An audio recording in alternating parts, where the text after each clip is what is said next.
Hello, and welcome to your core connection. Well, I always get this question is Pilates and golf good for each other? And the answer is absolutely yes. So on my reformer today, I've got a yellow and a red spring. So I've got relatively medium resistance.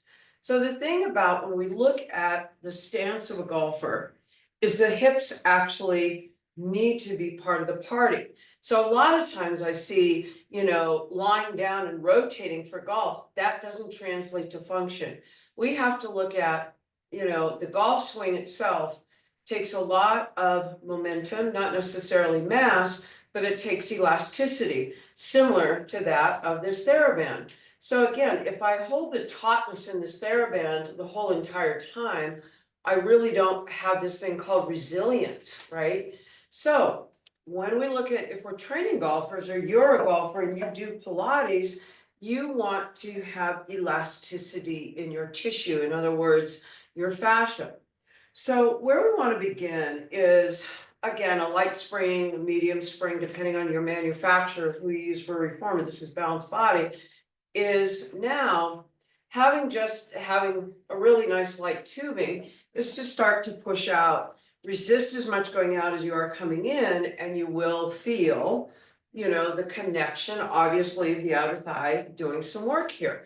Now go back, pause here. Imagine you've got your golf club, all right? And as you start to initiate your swing, right about here, you're going to actually feel this outer thigh turn on again. Differently, because we're adding rotation, we're adding in the transverse plane that's having an effect on this outer thigh. But when I'm just pushing out, for example, in my frontal plane, I'm just activating, my outer thigh because I'm pushing and I'm not rotating, but it still has an effect on my fascia and my muscles, et cetera, et cetera. So take a band or tubing, and by bringing it over the head, and just by side bending and not even moving the carriage very much, what do you notice that you feel? Especially if you start to push a little bit into the opposite hip. When we push into the opposite hip, we're going to start to feel length happening in that opposite hip.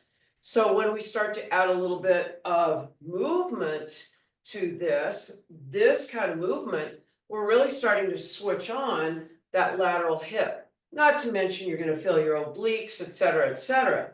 Same thing is adding that rotation here with a little pull into our band is going to start to fire up that movement.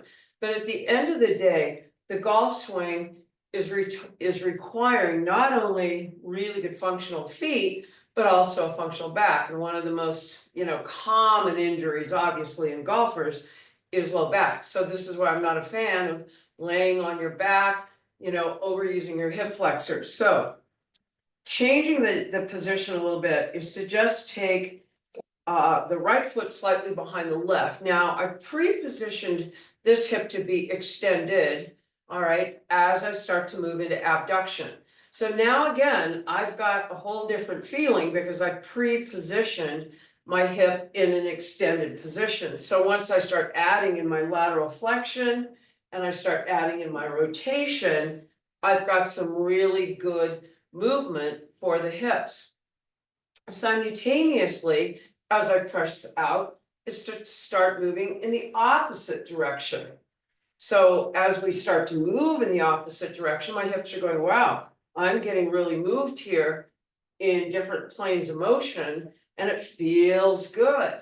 So these are just some things that we can do to strengthen the hips, but also, keep that flexibility and mobility in our hips so that when we do go out to play golf or a rotational sport, we're going to be so much more effective than if we're just laying on our back and, ooh, let's do 6 million hundreds or whatever the case may be. This is Leslie, your core connection, to give you some ideas on training yourself and or your golfers.